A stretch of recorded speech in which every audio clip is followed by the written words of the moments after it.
Sure, we have 30 seconds to tell you that drivers who switch to Progressive could save big. But then what? Well, radio has been called theater of the mind, so let's tell a story with sound effects.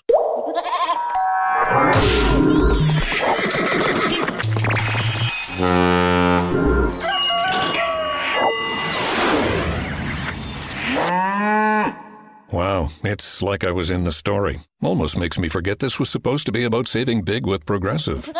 Progressive Casualty Insurance Company and Affiliates. Okay. Welcome to the Eric Zane Show Podcast.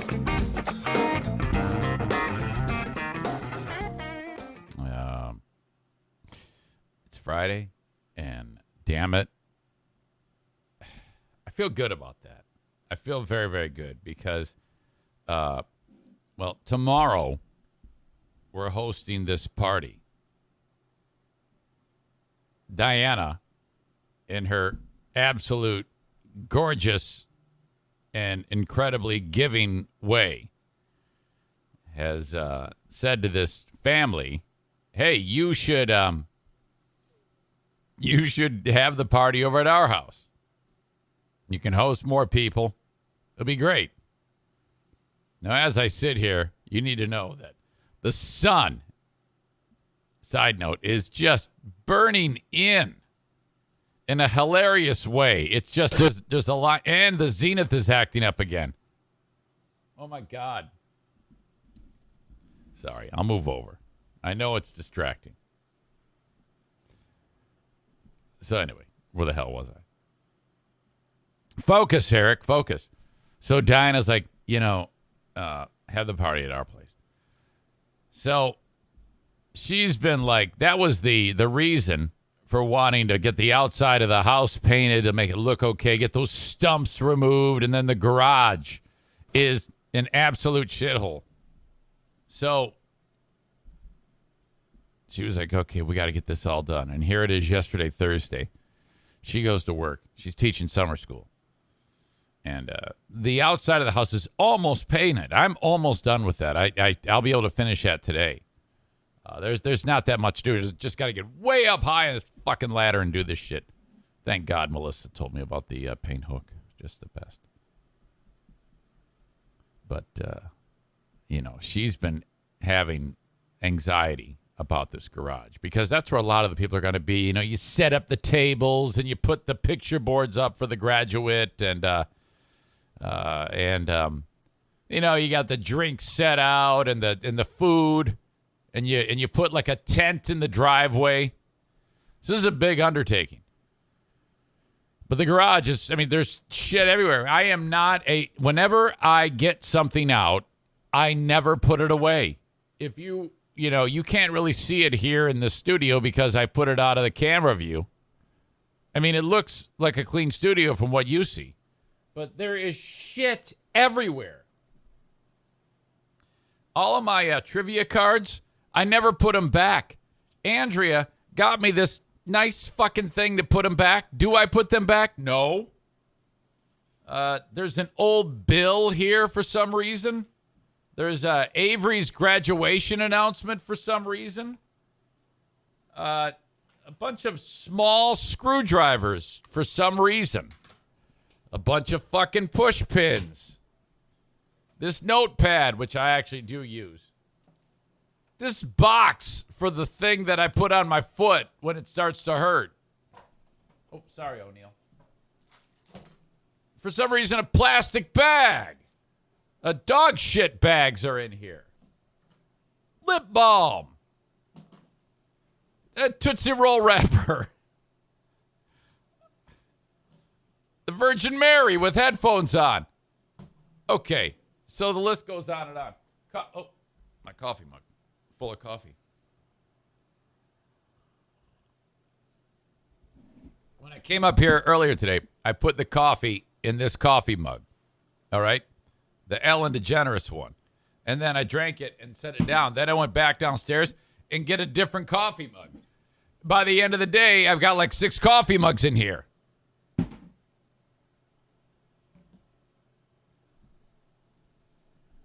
So I do not put shit away. The garage, the same way.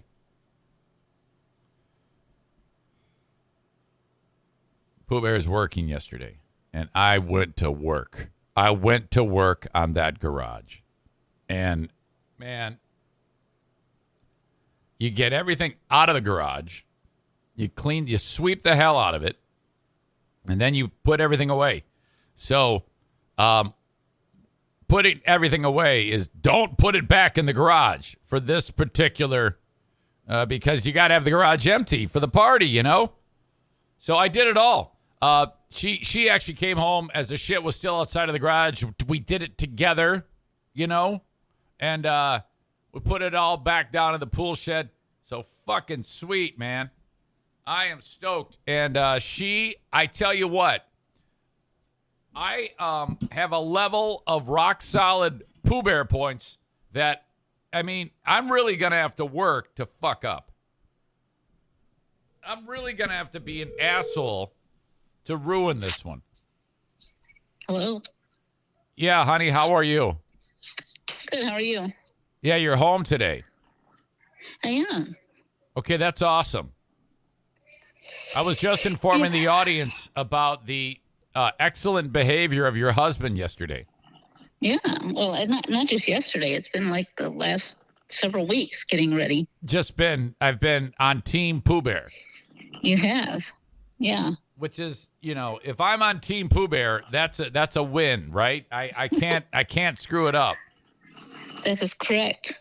Okay, so when you came home, you saw that the garage was plenty almost done being cleaned out, and that you were like, oh, honey, and it just really, really put you in a good mood. It did. I was very anxious about that because, you know, when I looked at the garage yesterday before work or the night before, I was like, there is no way this garage is going to get cleaned by Saturday. And then I came home yesterday after school, and it was clean. Yes, it was done. Oh, my God. Is that Daisy? Is that Daisy snoring? Yeah, that's Daisy. She had to come down here with me, and now she had to be on the chair with me while I had my coffee. So, okay, so the Pooh Bear points are full. I can get no more Pooh Bear points, right? Right. The thing about Pooh Bear, it'll be very difficult, and not on top of that, it'll be very difficult for you to lose them. At this point. That was my question. Because does it go? I fill up the Pooh Bear pail, and right. Then. I mean, you'll have to be a real cockhead to lose them. Now. Okay. Well, that's good. I mean, that was my question. I wanted to know how they dissipate so quickly every time, and if. No, yeah, it's going to take real cockheadedness to lose them this time. Yeah, you really violently say that word. That's like my favorite word. Okay. My favorite name. All right. Well, and now I guess I have to erect a tent in the driveway. Yeah. You bought a tent for the party. Well, I bought a tent not just for the party, but I knew we would use it for Jackie's bridal shower. We'd use it for other parties to come. So. All right. And I guess you're paying for the party? Well, not all of it. No, I'm just helping. I'm contributing because we're like that. We're givers, and the situation is, Yeah, one that warrants it. I kind of need, the situation is where it's needed at this time. Oh, well, that's it's nice of you. Getting back on your feet type thing. That is very nice of you. Kevin Kuipers made a comment about you and the Pooh Bear points. Is it rude? Yeah, I think it is. Do you want to hear it? That's not cutie patootie, is it? It is cutie patootie. If cutie patootie breaks my heart, I'm going to be upset. She said that you are squirting with Pooh Bear points. I'm squirting? Yeah. Squirting with points. What do you think about that? That sounds a little absurd, but okay. And I thought it was going to be worse. I thought it was going to be mean, like she's an asshole. Oh, God, no. Yeah. Yeah, I didn't think Cutie Patootie had it in him to be rude. Rude. Yeah, I don't think he is. I don't think that's that rude. I think he's just an idiot. Okay. Okay. So really, all we have left to do is finish, the painting. Which, I don't mind painting, but Pooh Bears cannot get up that high. No. That is, seriously. That would be scary. But I can vacuum the pool. Okay, there you go. I just need help hooking it up. That's all. Kent from Johnson's Discount Outlet. Kent dropped the E out of you. He wrote that you are moist with points. Oh, for F's sake. I hate that word. What a bunch of assholes. Yeah. See, that right there is an example of cockheadedness. Just so you know. I hear you. Okay. Yeah. Well, excellent. Busy day again today. Thank you so much. Yeah, busy day, and then I have to go to a show later. Yeah, you're going to hang out with Radio Voice Linda. Yeah. All right. I'll talk to you later. I love you. Okay, I'll talk to you. See ya. Okay, bye. Okay, bye. There is something that happens every once in a while here in the house where in the morning, so I get up, dogs are going crazy. They want to go out. Oops. They want to eat, and I am in the kitchen area getting my coffee ready. The NFK wakes up at about the same time, and I have detailed with you about the way he walks. It's like if a penguin and Frankenstein had a baby. It's him. And he doesn't bend his knees. He just kind of pounds his feet into the ground like a toy that doesn't have any knee joints. And that's how he walks. And that has to do with the spinal injury from the degenerating vertebrae, which we repaired that when he had his surgery. And he may start to walk normally again, slowly but surely. He may not. But, he kind of stomps around the house, which I've talked about before. But he has this thing where I have my eye on him as he's stomping into this sunroom where he assumes the position for 14 hours a day and watches TV. And gets up every 5 minutes to go take a dump, get food, get a beer, whatever it may be. As he's walking into there, every day I look at him because I don't look in that room each morning. But when he's walking in there, sometimes the dogs will take a dump. And today is no exception. Today's one of those days. And he does the same thing every time. Now, for those of you that are listening to the audio podcast, you're going to have to picture this in your mind's eye. And those of you that are watching, the 1% of the audience who watch the show on Twitch, this is what I see. So he walks like this. Okay? And stomps his feet like that. But getting him to stop is hard. So he's walking and he looks up and he sees all the whole room looks like London in World War II. It's just bombed with shit everywhere on the carpet. 2 dogs have taken shits last night. So he goes, and he kind of like, he stops in his tracks, and he's a little tippy, and it's at this point that I know that he's taking a dump. So that's it. That the dogs have taken a shit. So he's like, oh, my God. And I hear him go, whoa, ugh, gross. And so that's that. I go, hey, so I take it we have a problem there, huh? He goes, yeah. So, I am called into action first thing in the morning. Nothing worse.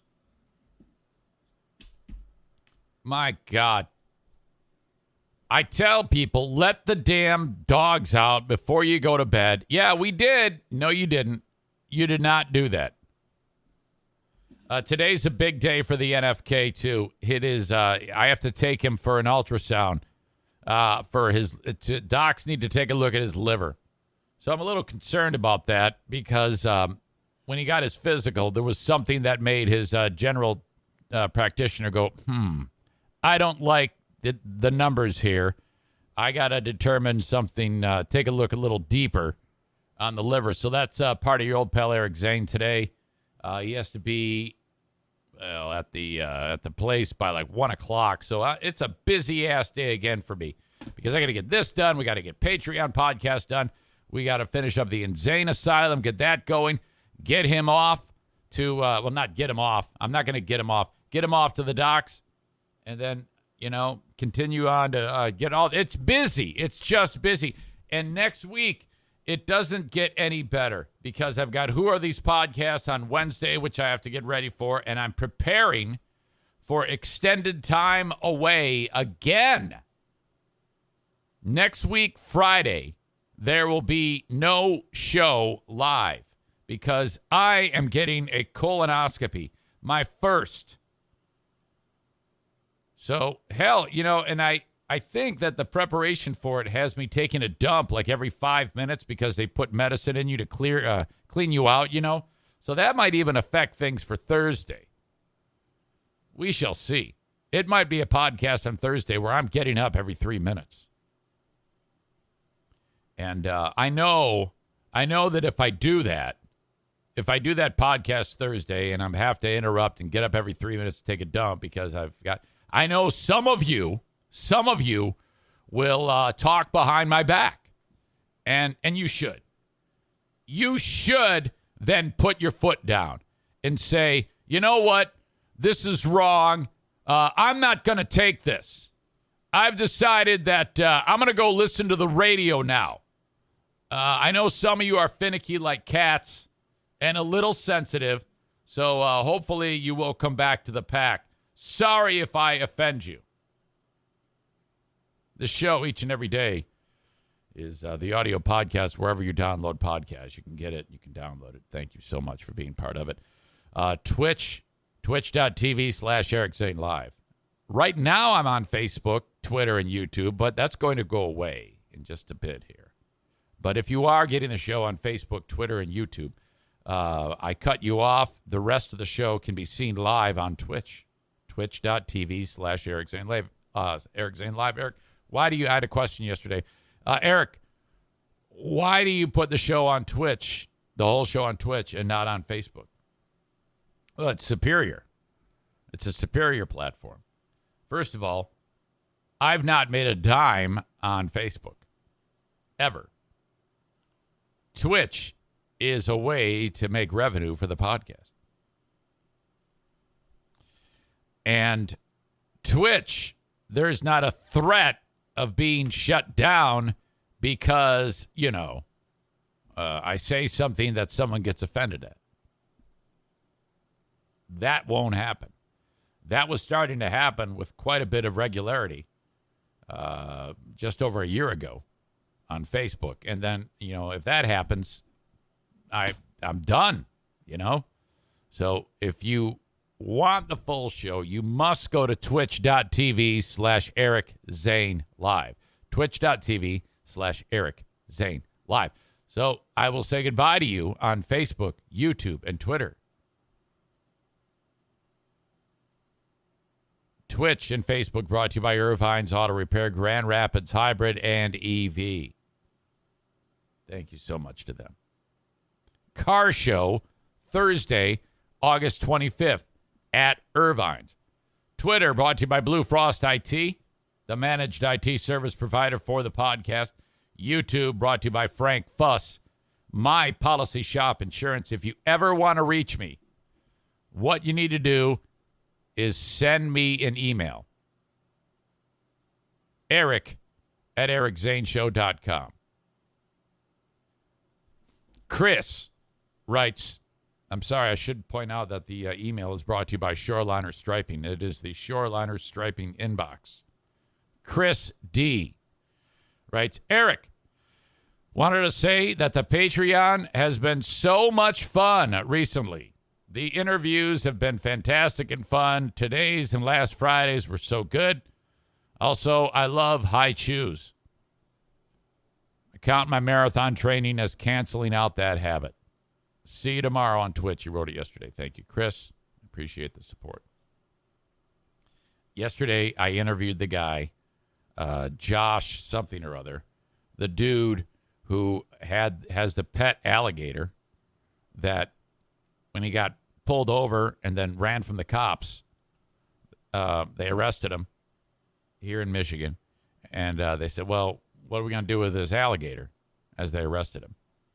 Well, there's a sanctuary nearby. They take it over there. There's a couple, April and her husband, that it's an actual reptile amphibian sanctuary. So the gator goes there. Gator's happy. Gator's like, oh, thank God you got me away from that. The guy's living in his car with a gator. It's small. It's a year old, but it's going to be 8 feet long. It's going to eat him one day. He goes to get his gator back. The sanctuary says, well, okay, great. But the way we do it is, you have to prove that you have the appropriate habitat for the gator. And he goes, oh, yeah, I do. They go, okay, well, where is it? Tell us more. Well, yeah. You'll just have to take my word for it. She goes, well, that's not good enough. I need proof. And besides, in some jurisdictions in the state of Michigan, like the one that you live in, or are trying to live in, Oakland County, you can't have one of these. It's against the law. This guy has a fucking heart attack, gets all pissed off, starts screaming at April. He goes on the news, makes a big deal about it. You right away get the idea that he's batshit crazy. And he expects this gator to grow up to be a full-grown gator and to love him and to be like his dog. The one gator on the planet that's going to have a bond with a human. I got him on the show yesterday on the Patreon, and I took it about as far as I could go. And then, well, something went wrong. Let me just say that. It went wrong. Something went south, and he had enough. You must sign up for my Patreon to hear that. I will not share that on the free podcast. People are like, you got to share that stuff on the freebie. No, I don't. No. That's the point of the Patreon. They subscribe for $5 or $10 a month. That would be bullshit. If I was a member of Patreon to a show, and the show was like, yeah, hey, I just did this funny thing. I'm going to make it so everybody can hear it. I'd be like, well, then why am I fucking paying for it? So, anyway, thank you, Chris, and thank you for being a member on Patreon. All right. So a lot going on here today. Yesterday, solid day at the YMCA. Again, nice, easy recovery day on the treadmill. 9 minute and 20 seconds a mile recovery run. Actually, 9 minute, 10 second a mile for 3 miles. Just easy. Easy recovery work. Today, hill workout. And then Saturday, long run. Sunday, day off. Monday, week 1 of 16. In half marathon training. Official. I mean, I've been doing week 1 for weeks now. I have put in nearly 2 solid months of training as base before the 16 weeks begin. I would say I'm 90% where I need to be in terms of my training. I know this. I'm in a better spot now than I was last year. The reason why I say that is because I'm healthier. I don't have any nagging injuries right now that are bothering me. And I am well aware that all of you, nobody believes that I have a chance to beat Mike Ball in this race. I'm well aware of this. All right. That's okay. If you bet on me, there's a chance you're going to win $600. Just something to think about, because Mike is so sure that I'm going to lose that he's doubling the prize. All right. Okay, talked about Patreon, and I want you to sign up for that. I also want to talk about this. I've got a lot of stories that were sent in that are just ridiculous that I've been waiting to talk about, and I keep putting off, and I want to get into them right now. This woman from Brazil, who actually, she looks really, normal. I thought that she would look like a complete idiot and maybe be like the type of woman who, you would expect would have trouble getting a man to fall in love with her. But, like I thought maybe she looked like she got mauled by a dog or something like that. But this is not the case. That's her right there. She looks great. And she just got married to this guy, a rag doll.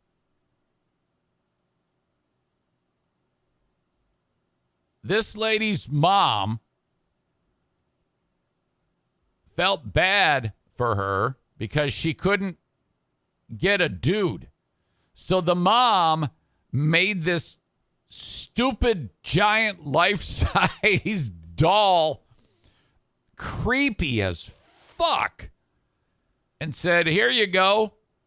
And, I don't think that the mom was like, I think she did it more as a gag, but this woman actually fell in love with this doll. And if you listen to the audio podcast, you must click on the link and see what this looks like. She dresses them up in different outfits and stuff like that, with this just a horrible looking creepy face. And she actually married this doll. The woman, I can't even say her name. It's something that looks, like she's from Brazil. And there was actually a wedding ceremony. And then she, and look at, there's all these people that are at the wedding. This is just fucking terrible. And then she announced that she's pregnant. And there was a baby made, a baby doll was made. And here she is at the hospital, supposedly, and there's the husband and her and all these other enablers. You got these people that are dressed up like doctors. This is made to look like a hospital room. It can't really be, right? She gave birth in just 35 minutes, it says, at home with a doctor and nurse on site while live streaming it to an audience of 200 people. So here I am, busting my ass, trying to do 2 hours of worthwhile content every day. I'm lucky on the live stream if there's 50 people there. And this sick bitch can get 200 people watching her live stream of all of this nonsense. There's the baby. There's the room where they had the baby. There's her stupid doll husband. Here she is, still really happy. This chick could very easily get a man. I mean, what a beautiful bride she is.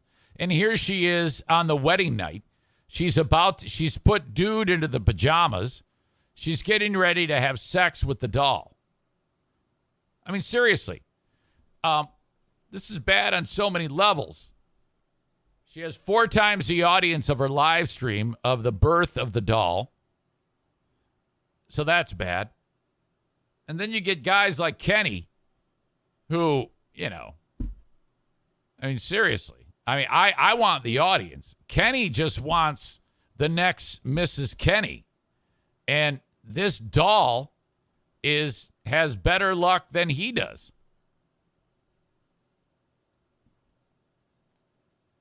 Look at. Here they are.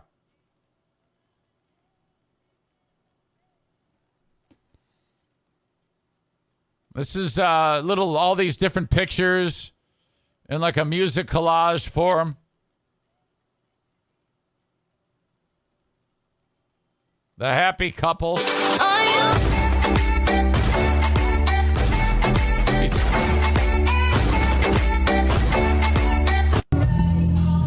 Okay, now this is the wedding, the bride and groom first dance.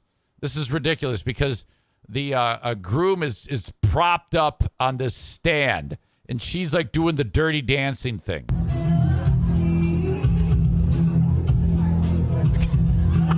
She's on. Okay, it's a hand truck. The guy is on a hand truck. The doll's on a hand truck. And she's basically dancing with a hand truck. And all these people are there.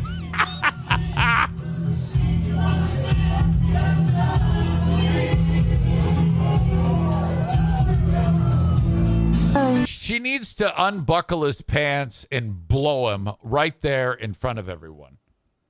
That's what needs to happen. Or there needs to be some type of like OnlyFans thing of the wedding night. I mean, this can't really be real, right? I mean, this has got to be like something just for a gag.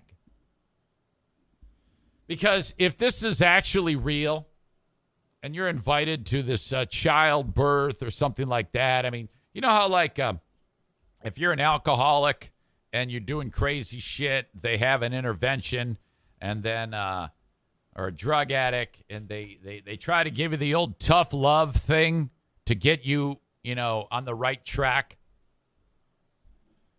If this is legit, okay, what needs to happen here is the family, someone needs to, do something that's going to, snap her back to life. Like this guy here, the bald dude, he needs to rip the head off the groom and light the baby doll on fire, and punch the chick right in the face, just to kind of reset her that life is this is not the way life is supposed to be. I mean, I don't know where you go from this. What if the baby just came out as a ball of yarn? Says Jason Schaefer, you asshole. Oh my God. Yeah, I have a if you're in this scenario, I certainly hope that this is all just a fake thing, and she's just doing this so that she can get some type of internet fame, and she really is a normal person, because this is bad on it's just crazy. Everybody going to the wedding, enjoying the time with these two. Look at in this picture right here. Here she is with the guy in a fucking pool. Everybody's having a good time. She's got the guy in an inner tube. Here they are, and look at she's making it look like she's pregnant with this asshole. There's the baby. Holy shit.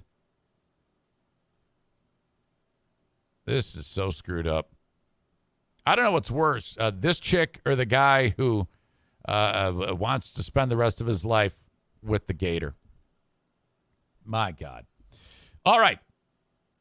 The open and the live stream of the show brought to you by my friends at My Policy Shop Insurance. Buyinsurancehere.com.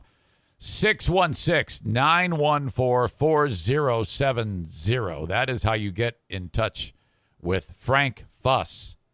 If you are without medical coverage for you or your family, old school was like, well, I guess we just hope we don't get sick. Well, that's not the way you want to do it. There's absolutely an option, and Frank will help you every step of the way. So if you're self-employed, if you're between jobs, or if your employer does not offer insurance, this is what you need to do. Start at this point. Frank Fuss.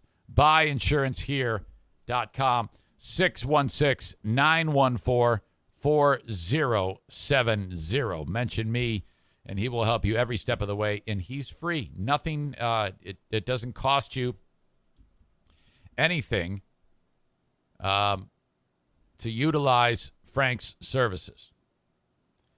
Also, he is the Medicare Advantage Plan expert. If you're 65 or older, getting set to turn 65, you or someone you know, reach out to Frank. He'll help you every step of the way in getting started on your Medicare program. He can help you. All right. Mentioned Rick from TC Paintball recently. He's going to be joining us at 9 a.m., just 21 minutes for another edition, our second edition, actually, of Trigger Time with Rick from TC Paintball, who's had a hell of a week. We'll talk about him. And, I don't know what the hell else he wants to talk about today. It's just been really, really crazy for him. Been ill, under the weather. But if you want to book a party at TC Paintball, they're open this weekend for fun. Saturday, you might want to book that in advance. Hopefully, if there's still room, tcpaintballgr.com, all the details.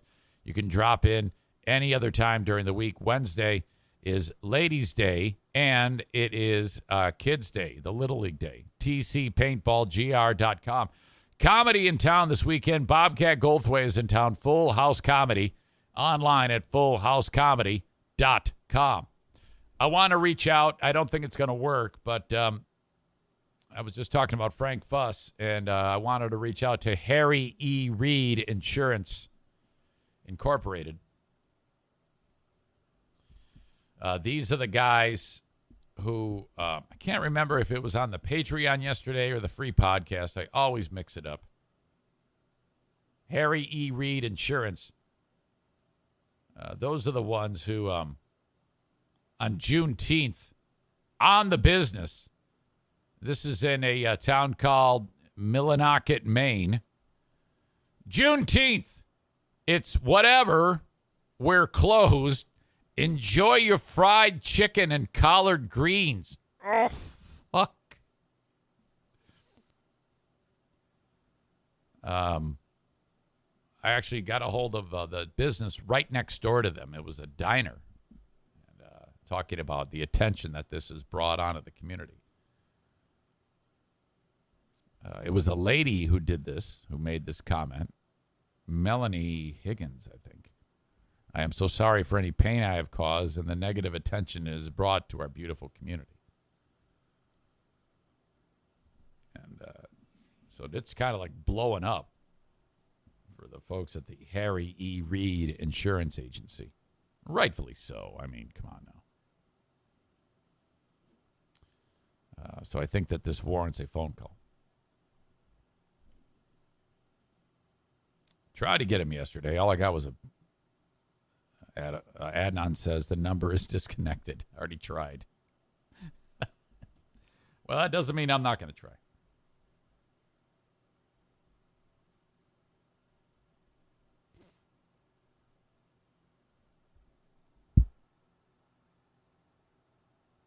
Yeah.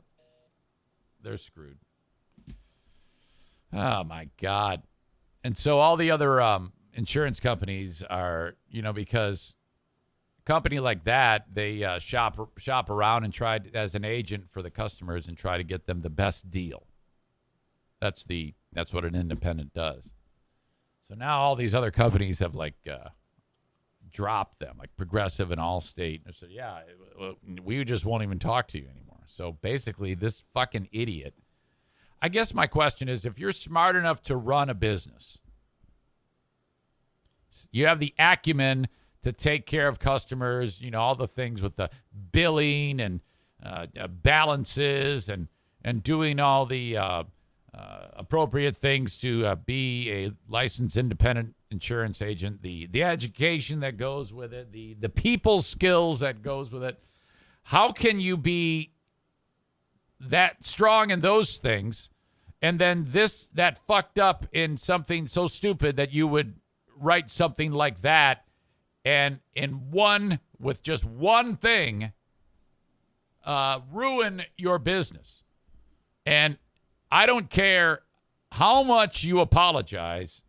You cannot unring that bell. Because you can say, oh, my God, I'm so sorry I did that. That was such a mistake. You're just apologizing because you've now lost your livelihood, you dumb dick. Okay? I've said this many times. I would have more respect for you if you said, that was a racist joke that I thought was hilarious. Lighten up, assholes.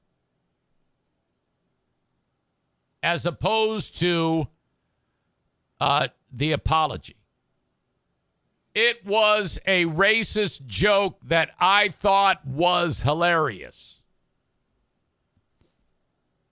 You can make racist jokes and not be a racist. I make racist jokes all the time. I don't say them here. No, occasionally I do. Occasionally I do say a racist joke. But there's not a racist bone in my body. You know? If I was, I'd be on with John Jamingo. You know? I'm Eric. I'm not a racist. I don't discriminate anybody. It's a little racist. So I'm not buying any apology when someone says something racist and then turns around and their life blows up in their face and then they apologize. I would love it if, like when Morgan Wallen, remember when Morgan Wallen referred to his friend as an N-word and then the idiot's door cam across the street caught it and that guy ran to the TMZ, said, look at what my neighbor Morgan Wallen said. Had Morgan Wallen said, well, fuck yeah, I said that. First of all, I was shit-faced, and that's kind of the way I talk from time to time. It worked. I mean, he ended up saying sorry, and then he went away for like 6 months, and now he's back bigger than ever. Remember all the radio stations shut him down? They said, oh, we are appalled. Yes, he may be the hottest country star in the world, but we will not stand for this. We are uniform with the rest of the world, and we are going to cancel Morgan Wallen. 6 months later, hey, Morgan Wallen is headlining our radio station event. Come on down and see Morgan. All good. Black people are just looking at him, raising an eyebrow, tapping their foot like, you motherfucker. I don't think there's any recovery for insurance company. I really don't. But, you can do either one of those things. You can say sorry and hope that it gets fixed, which it won't. Or you can, just do like what I did. And that is say, I know it was a little racist. No big deal, though. Come on, it's a joke. Relax. No one's going to do that, though. No one has the nerve to do that. Corey says, hey, come on, I got a black friend. Yeah, people try that from time to time. I have a black friend. It's okay. I can say that. Sometimes that makes the joke funny when you say something that you're not supposed to say. Okay? I think deep down, everybody has laughed to some degree at a racist joke. Now, I certainly hope that insurance company that actually was an attempt at a joke. I'll give them the benefit of the doubt that they're not actually a full-blown racist. But it's just one of the most ridiculous failures I've ever seen. How could you possibly do that? Jesus. After you've built that business for so long doing that? And all of the hard work you've put into it, now it evaporates in front of your fucking face because you did that? And I know that Jamingo would say, fucking bullshit, man. Fucking, yeah, they shouldn't be canceled. No, they absolutely should be canceled. They should be canceled. Yes. We don't need stupid people saying that shit that frequently and that easily. Jason says, I said N-word with a soft A ending to a black friend once. He got super offended, and I had to smooth it over with him. Yeah, you got to be careful. I remember one time I was sitting here in this room with Ricardo Winston and Big Dick Donnie Veltman, and we were doing a live interview, and I said a black joke. I didn't do what you did, but I said a joke that I thought I could get away with. It was not pretty. He immediately looked. He immediately made that face like, what? And I went, sorry. And it was just fucking awkward as shit. Jason says, no. No one should be canceled. That's woke bullshit. No. That's I disagree with you. Some people do actually deserve to be canceled. The person at Harry Reid Agency does actually deserve to be canceled. Actually, her livelihood needs to be taken away from her. I believe that no one that stupid should be allowed to run a business. But that's just me, you know. All right. Where the hell am I?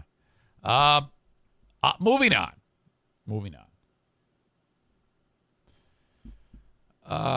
Do you remember the story of kid gets hit in the face with a ball and then we thought it was a Connecticut kid who ran to his mom and says, so-and-so lit me on fire, Mommy, make the burning stop. And at this point, the kid's face had been put out, but he ran into his mom's arms and said, I was just burned. Oh, my God, they threw a ball at me. It was on fire. Caught me on fire. And then we saw the images of the kid's face. He was all bandaged up.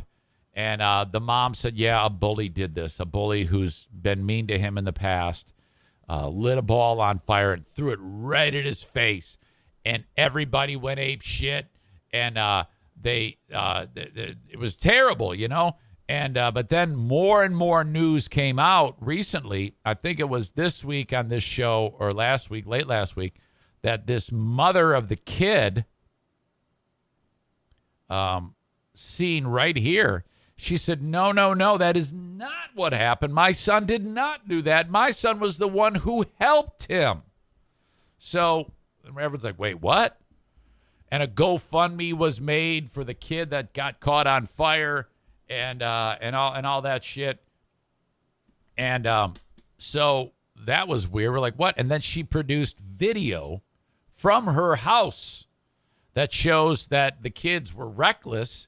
They did pour gas on a soccer ball and then kicked it, you know. And then the burning ball was there, and then the kid who actually got caught on fire, he had fuel on his pants, and he came close to the burning ball. It ignited his pants, which in turn caught his face on fire. And then the bully is seen on the video like putting out the fire on the kid's face. So we have no idea why it got to a point where somehow this little fella here, who is the son of that his name is Stefano Giacobbe, and the mom here, she's distraught. We heard from her earlier in the week, and here the kid is just bummed out, you know. And here's the kid that was burnt. The video right here. This is the surveillance camera of when it all went down in the backyard. And we need to stop down because look at this fucking backyard. What a fucking shithole. They actually have a washer here. It's like all this shit belongs in a fucking dumpster. So much shit in that backyard all over the place. Look at this. My God, what a shithole. Look at this. So much shit in this backyard. My God, clean it up, you fucking pigs. Man, I felt bad about my garage looking like a disaster. This is the video. All right. They're actually breaking it down. They're breaking it down of when it actually happened here. Play-by-play of this video. The one in the white is a so-called bully playing with Dominic Crinkle. Dominic is the kid who got burned, and they pointed out the so-called bully. They kicked the soccer ball, and then next thing you know, Dominic Crinkle's on fire. This is the kid they said was a bully, putting the kid's face out. You see the kid walked over to the burning soccer ball. You see him out of view. He somehow gets in contact with the flame. Little fucker's on fire. Somehow, some of the flame ignites his face. And there you go. That's it. Now, the mother of the kid who got lit on fire, she said, no. They actually lit him on fire. That's an edited video. Look, these people don't even have the ability to make their backyard look respectable. I don't think they're smart enough to know how to edit a fucking video. This is the mom with the kid. I'm very upset with the situation because she took this way too far. She used her child for financial. She needed a home to live in. She wanted to move in a home. Okay, so the mom is accusing the woman, the mother of the burned kid, of doing this for financial gain. They did do a GoFundMe. It raised $600,000, and she's already purchased a new home.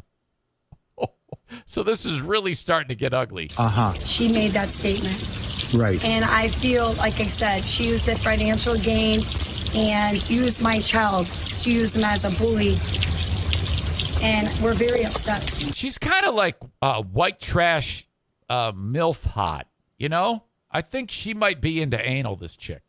And he's very hurt because he lost friends that were very close to him. And he loved them like his own brother. And to have him go through this every day, being accused as a bully, is not fair. Because he's not a bully. So tell me again, so you went down the block to go play with some other children that you know, and then what happened?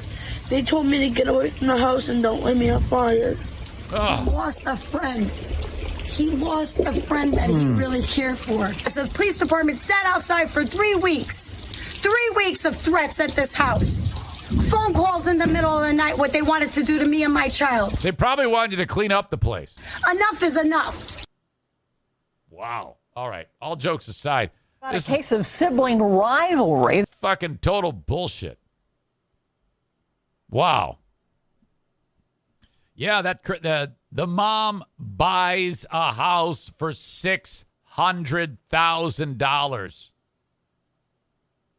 Oh no.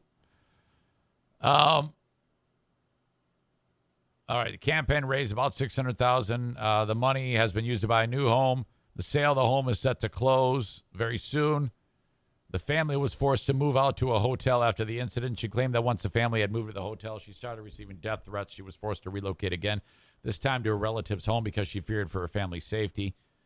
Because now the incident, the story's turning on this mom of the kid who got burned. And the kid's fine, by the way. You know, this is a perfect example of this mom. She showed this picture of the kid who his face was all bandaged up. But this is how he looks after the bandages came off. The image you see with him bandaged up, that's what showed up on the GoFundMe. And that's why they made $600,000. So I give them credit for trying, but it's a fucking scam. The kids, there's nothing wrong with the kid. They kind of just erred on the side of caution, bandaged him up, probably filled him up full of steroids, and put all sorts of, chemicals on his face and medicines to make it look worse than it is. but he's fine. And now that fat bitch mom and her asshole husband, they have $600,000. Here, look at this rich fuck. This dick has a brand new home, and this fat bitch and her fat fuck husband, look at these dicks.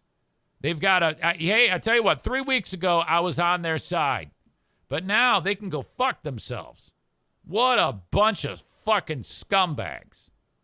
And they ruined this kid, the poor kid, he's all upset, He's going to go around and probably climb on this washer-dryer combo in his backyard for fun and probably injure somebody else in the neighborhood. You know what? I think everybody in the story is a piece of shit, frankly. They can all go fuck themselves. No, maybe not this kid, but this is just stupid. This whole thing is so dumb. And so now this lady is making the rounds, trying to get some attention to her. Like, hey, this is ridiculous. My son loses a friend, and this fat bitch has $600,000. Jesus.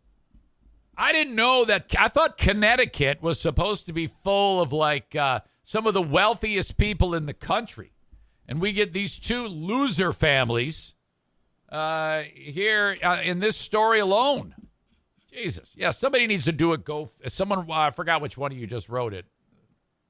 Kenny says, let's do a GoFundMe for the feisty mom and her kid that nobody wants around now. No, you're right, Kenny. I think she's more feisty because she wants half of that GoFundMe money. Yeah, she's like, you know what? Yeah, and my kid doesn't have any friends. She doesn't give a shit about the kids. All she wants is the money. These are dirtbag Italians. Everyone in this story is a greaseball Goomba who needs their ass kicked. All right, we'll be bringing in Rick from TC Paintball for another edition of Trigger Time with Rick. I wonder how his illness was. I don't remember if Rick might be an anti-vaxxer. I'm not sure about that, like Melissa is. We'll have to get to the bottom of that. Before we bring Rick in, though, Irvine's Auto Repair Grand Rapids Hybrid and EV, longtime sponsor of this very podcast. If you have any issues with your car, maybe some scheduled maintenance, whatever, you got to call upon Irvine's if you are in the West Michigan area. Early bird drop-off, after-hours pickup. They just drop the key off in the thing, good to go, and in the lockbox. And if you need a loaner car, they have those for you too. That's free. It's a service that they provide. When the dealerships have issues, they call upon Irvine's. That's true. Irvines.com. That's E-R Vines. E-R Vines.com. If you want to see their Google reviews. Absolutely fantastic. A&E Heating and Cooling. 616-516-8579. If you need any work done on your AC unit during these warm summer months here in West Michigan, make sure you call upon them. They are cheaper than everybody else. And if you're looking for some more extensive work, perhaps a new install, they will utilize and bring to your house the Comfort Maker brand of furnaces or air conditioners, which is the number one rated brand in the entire industry. You have to pass a test to be able to install them. They're that good. So go ahead, call upon Joe Martinez, 616-516-8579. Before we bring Rick in for Trigger Time with Rick, the Kent County Health Department reminds you, and it's anyone you know or love, that HIV is no longer a death sentence. It's been that way for some time. You must start, though, by having that diagnosed. So if you're like, I'm really into reckless sex and sharing needles, I better go get a test. you go to accesskent.com/health. There's a list of menu things on the side, the left side, like WIC, immunizations. Click on personal health services and scroll down. Everything you need to know is right there. HIV Awareness Month, the month of June. The Kent County Health Department wants to make sure you are aware of these things. And thank you to them and all of the sponsors for being here on board with the show. It is time to bring in Rick from TC Paintball for another edition of Trigger Time with Rick. Before I get to that, though, email from Linda, who writes, love, love, love, subject line. I love Rick from TC Paintball. He is not. All right. A word for FitBod, which is an app that is going to help you get in shape, stay in shape, help you to live longer, avoid injury, be more durable, and just overall improve your quality of life and your health. Believe me, I know what it's like to start and stop exercise programs. The FitBod app, though, is helping me stay motivated. There's no question that my overall strength being improved because of the FitBod app is going to help me destroy Mike Ball in the Grand Rapids Half Marathon coming up in October. At the end of this, I'm going to tell you how to take advantage of the FitBod app. After you download the FitBod app and you put your information about your age, your weight, your fitness goals, things like that, it's going to tailor specific workouts for each of your body parts for each days of the week. It's a fantastic way to track what you're doing and stay on top of it and keep you motivated. That's what I love so much about this. Basically, they take the guesswork out of what you're supposed to be doing. Gone are the days when you just march into the gym and start slinging around weights and hope that something works out. What's going to happen to you there is you're going to lose motivation because you're not going to see any results, or worse, you're going to get hurt. Tapping into the FitBod app is going to help you achieve your goals. And trust me, after you start seeing the results of all the hard work you're putting in, you're going to stay motivated. That's the key. And with FitBod guiding you every step of the way, that's going to happen sooner rather than later. It's time to quit talking and finally start doing something. Hey, I'm right there with you. I've eaten myself out of shape and I'd like to get back into shape. The FitBod app is going to help me do that. Let's get motivated and do it together. You can build your fitness habit and become a better version of yourself with FitBod. And how about this? You get 25% off your subscription or try out the app for free when you sign up now at fitbod.me/Zane. So let me say that all again, okay? You go to fitbod.me/Zane and you can try the app for free. You can also get 25% off of your subscription when you do that. fitbod.me/Zane. 25% off when you sign up today at fitbod.me/Zane. Okay, you know, losing fitness, gaining weight, that all hurts a person mentally. Honest to God, that can affect your relationships. It's time to turn this thing around. I want to help you feel better. And all you have to do is decide that you want to try. I want you to try this as you're trying to turn things around. It's the FitBod app. This thing is amazing. You don't need a ton of weights to do this. You can do it in your home with no weights. You can do it in the middle of nowhere like I do at Fear Bunker North. You can do it at the gym. The workouts are tailored to what you have to work with. And my gosh, they work everything. Muscles, cardiovascular system, you name it. It's time to turn it around, and I want you to do it by using the FitBod app. One of the important things about FitBod is the algorithm changes, which, you know, those are words that's kind of like above my pay grade, but it senses and knows when you're improving as you work out and updates your fitness plan as you go so that you're not like stagnating and things like that and plateauing. FitBod has figured it out, and all you have to do for less than the cost of one session with a personal trainer, you can get a full year of personalized workouts with Fitbod. It integrates with your Apple Watch, Wear OS smartwatch, and apps like Apple Health, Fitbit, and Strava. Man, this is incredible. You can crush your summer fitness goals with personalized workouts from Fitbod that improve as you do. Get 25% off your subscription or try out the app for free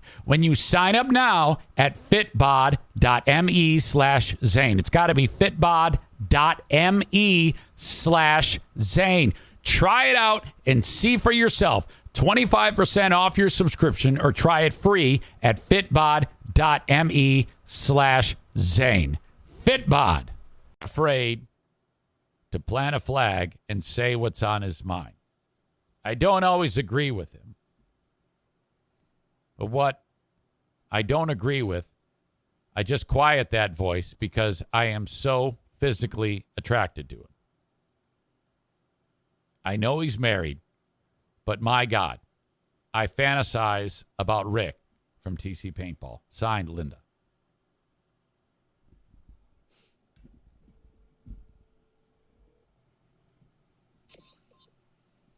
You look so amazing in...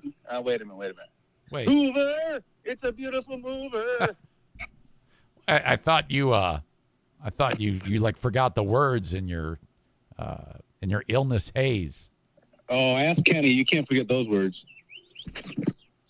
I hear the birds chirping at the Steinebeck residence. Yeah, it's kind of a metaphor. It's like a whole new day here. You've coming out of COVID. Is that right? You're actually getting better. Yes. Today I feel like $1 million. The last 3 days were pretty rough, and what hit me the worst was fevers for the first couple of days, and then body aches like I've never experienced before. The body aches were really ridiculous. Okay. All right. So that was quite a thing. Do you have any idea how you actually caught it? Yeah, I've got a real good idea. When we got to Philadelphia last week, one of my guys got off his flight and he said, "Hey, I think I got food poisoning. I got a stomach ache." And we're all like, "Okay." And then he said, "I think my food poisoning turned into a flu." And we're like, "That's not how that works." So he went to the hospital to get antibiotics. I'm not sure how that turned out, but he came back with antibiotics, and he was sick the whole time. So we all tried to stay away from him. Yeah. But we're all looking at each other, going, "Does this fucker have COVID?" Yeah. Like, did he show up here with COVID? He's going to stay in the same house with us for 5 days. Okay. Yeah. Wow. But what a dummy that guy is. Yeah. I mean, here we are. It's been 100 years since something like this has happened, and we've been reminded of it every minute for the last 2 years and 9 months. And Ding Dong thinks it's the fish on the airplane. Yeah, exactly. I want you to tell him that I think he's a dick for getting you guys sick. Did anyone else get sick or just you? Not so far. None of my guys have reported any symptoms or problems. I mean, obviously it spread through my house. Even my vaccinated wife got it. Now, Rick, you are a unvaccinated soul, yes? I am. Okay. So now, I mean, you're getting through it. Did you have any? Did you put like a monitor to see your your oxygen levels at all? Some people do that. No, I didn't. I don't know. I treated it like any other flu, I guess. It's not a flu, Rick. Okay. It was a bad one. I mean, don't get me wrong. It was yeah. It was the worst one I've ever had. There's no doubt about that. It's the only one you've ever had. It's not. No one. The only. Sickness? We're really going to split hairs now. No, okay. I thought you were. Well, I still thought you were talking about a fucking flu, you idiot. Well, I mean, tomato. All right, Rick. So here we are. Despite you having this to deal with, you're still well enough to do trigger time. Absolutely. Yeah. I mean, you called me yesterday, and I was in rough shape. I meant to text you back right away and say I just can't talk right now, and I didn't even do that. I was in and out of consciousness all day. Oh, okay. All right. Well, good. You deserve that. Anyway, What is, do you have anything burning on your brain that's like, I mean, I've been touching on many stories today, maybe something from that or something in the world. I don't know. What's on your mind, Rick? I'm so disconnected. Like, I haven't listened to you very much this week because when I'm not working, I'm out of my rhythm. I'm out of my routine. So I haven't really listened to you very much. I mean, I turned it on for a couple seconds here and there, but something always came up. I either wanted to pass back out or my family needed something. So I'm a little bit out of touch right now. I'm just really happy, to be honest. I'm really happy that, I feel like the worst of this is behind me because I tell you what, those body aches, like I'm due to go to the chiropractor and the strain in my lower back just became so unbearable. It was so hard to get any amount of sleep at all, but I was able to finally get a full night's sleep last night. So I guess in short, I'm just happy to be alive. One of your biggest fans on this show, Radio Voice Linda, writes, if only there was a way it could have been less severe. Well, I mean, my wife had been vaccinated, and she's got it worse than me. I'm not sure what that means. Oh, really? It's a small sample to test, but okay. It's interesting. It's interesting data. Well, okay. Yeah, I mean, you can make the argument then that you are better off. I'm not going to pretend to be a scientist. All I know is that I can see through my little narrow view. All right. Well, it's if that's it, then I guess I'll just let you go. I mean, if you got nothing for me. I wish I had something more profound for you, but I really don't. I'm in such a damn good mood because I'm not laying on the couch moaning to my wife. Okay. Yeah. All right. Well, I tell you what, I'm just glad that you're fine. We had to put the paintball event off. We'll have to reschedule that, of course. But okay, I'm glad you're okay. Yeah, absolutely. I will talk to you soon. We'll get to rescheduling that thing pretty quick. I'll come up with some dates for you. All right, buddy. I'll talk to you soon. Goodbye. Yep. Rick and a very small version of Trigger Time with Rick from TC Paintball. He's got nothing. I mean, he's got nothing. Not going to try to draw a blood from a stone. Never understood that saying. I guess because you can't. You can't draw anything from a stone. But glad he's okay. Though dumb. All right.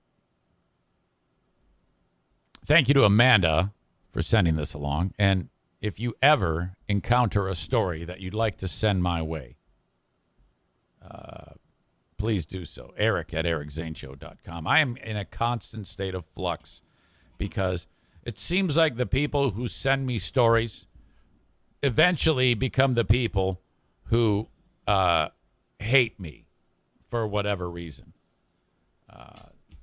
In particular, in the last 6 months, they've been dropping like flies. People that were once allies now hate the show and hate me, and good riddance, frankly. And they would send stories along. Don't anymore, obviously. There's always a fucking battle going on with some loudmouth, crybaby, too sensitive motherfucker. And I basically say, well, I ain't changing, so you figure the shit out. And then I don't hear from them anymore. You know, seems to have worked and gotten me this far. But at the same time, I'm constantly have a wake of destructive relationships of people that used to send me stories. If you want to be part of the team to help make this show great, send me a story on the Shoreliner Striping inbox. Eric at ericzaneshow.com. Amanda always does. And she sent me the story about, you remember the dude, John Cezina, who in Rancho Cordova, California, who instead of putting $6.99 a gallon, I did that for gas, put 0.69 cents a gallon on the fucking sign. Now, this is awesome. What a great story. And people went apeshit. Some guy shows up with a container on wheels. like a giant, like something that you would, I don't know. It was like you would transport hazardous chemicals. This high-grade container on a trailer. He showed up and shot video of him filling up this 100-gallon deal with 69-cent gas. How much would that be? Would that be $69? 100 gallons of gas?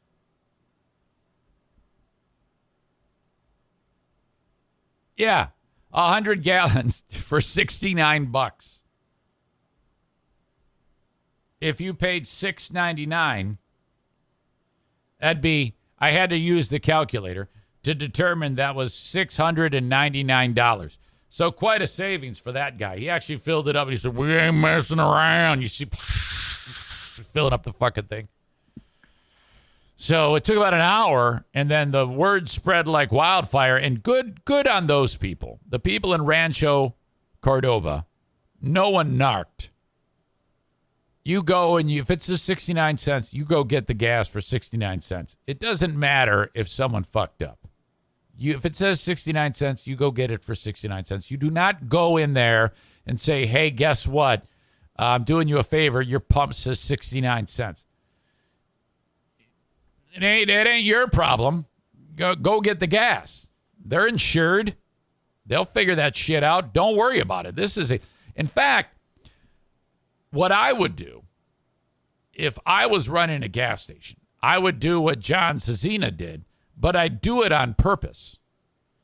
And I would tell some folks and make them pay me. Like, I would make it 69 cents, and they would pay 69 cents, but they would give me $1 for every gallon that they pump. So the gas is $1.69. Or I'd make it 6 cents, whatever. I'm surprised we don't hear about this more often. Someone looking to make a buck, running the gas station and just selling it for like a penny. And just like, oh no, oops, I fucked it up. Oh, I'm such a dumbass. And then, I mean, you could do a whole racket. You could make a buck very, very fast if you wanted to really. Of course, there's a great risk that someone's going to rat you out. You know, when it came to President Clinton, only 2 people knew that he jizzed on Monica Lewinsky's dress because, and it was, 3 people, Bill, Monica, and Linda Tripp, because Lewinsky told Tripp that the president jizzed on her, and that was it. The scandal was revealed. Well, anyway, Cezina charged 69 cents a gallon. Everyone apeshit in Rancho Cordova. The gas station lost $20,000 as hundreds of cars took advantage of the low price.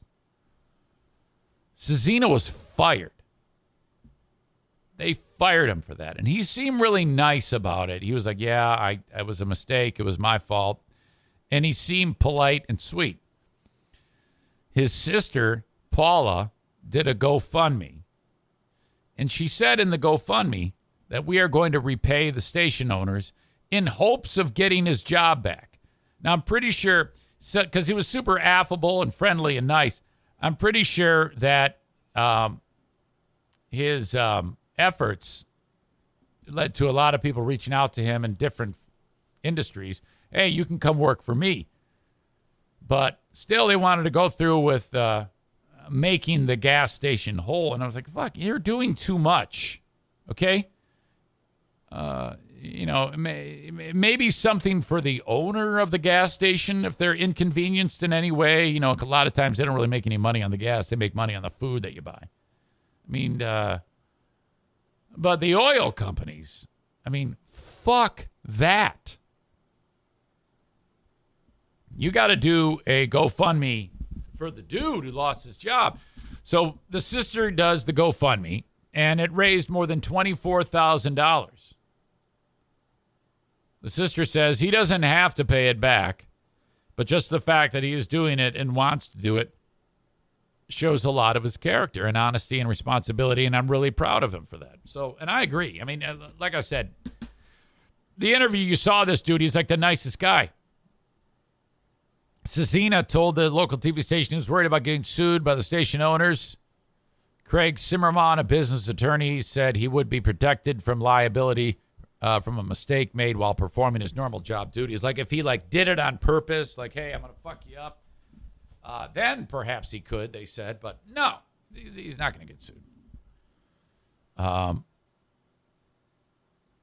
However, to be clear, at no time has this company told you that it intends to seek payment from you to reimburse the company's losses.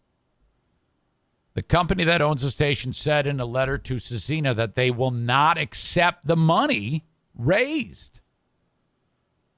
God, this is all sorts full of weird shit, this story. We will not accept the money. To be clear, at no time has the company told you that it intends to seek payment from you, nor does the company intend to take any legal action against you in connection with the incorrect fuel pricing incident. You're just fired. The company does not want the money raised and will not accept it. The letter read, according to the local TV station, the company also said in the letter that the fundraiser should be shut down with the money returned to the donors. Now, wait a minute here. No. It is the company's view that the people who have donated to your GoFundMe fundraising campaign have been misled. Well, I don't know about that. If people are just finding out now that you don't want the money, the GoFundMe page should be shut down and the people who donated should get the money returned to them. The company also offered an alternative for Cezina to donate the money to 2 charitable organizations that it supports. Yeah. GoFundMe told the TV station the funds would have to be refunded if they are not accepted by the company. My God. This guy, this poor dude, so he's not going to get the cash. The mistake was made when this guy, just way too nice, announced he was going to give it back to the station owners. He needed to say, yes, this money is going to go to me because I deserve it, because everybody got free gas. That's an even better way to do it, as opposed to getting everybody in on your scam. Like, hey, guys, I'm going to make the price 6 cents. Let's go get free gas, and then you give me a cut of what you would have paid. That's going to end up fucked up because, I mean, everybody's got a huge mouth. I mean, like if I tell Zaniacs anything in confidence, they're all going to find out in 3 seconds. Hey, I've got AIDS. Don't tell anybody. You know, I mean, it just spreads like wildfire. They love to gossip behind my back. It's their favorite fucking thing to do. But in this case, what you do is you just do it, let everybody get free gas, and then just get fired and do a GoFundMe. It's the easiest way to do this. I love it. All right. Moving on.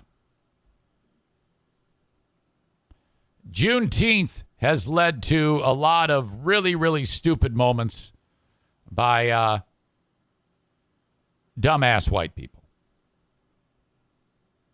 Steve King is a former Republican congressman who, during his career, from what I understand, I don't recall the name. If I have ever talked about the guy, I've since forgotten about him. But this is, comes from the Republican side of things, and just one of these people who has absolutely ruined the Republican Party for your old pal Eric Zane. Probably in my lifetime, I will never, ever vote Republican because it's ruined by all these pockets of racists and shitheads and conspiracy theorists who have, I'm out, straight ticket from this day forward because of cocksuckers like Steve King.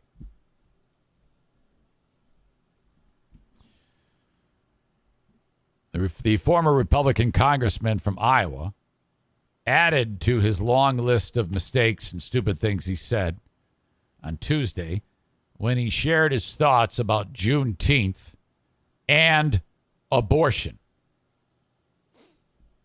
I love these Republicans who say shitty stuff, but we got to protect babies.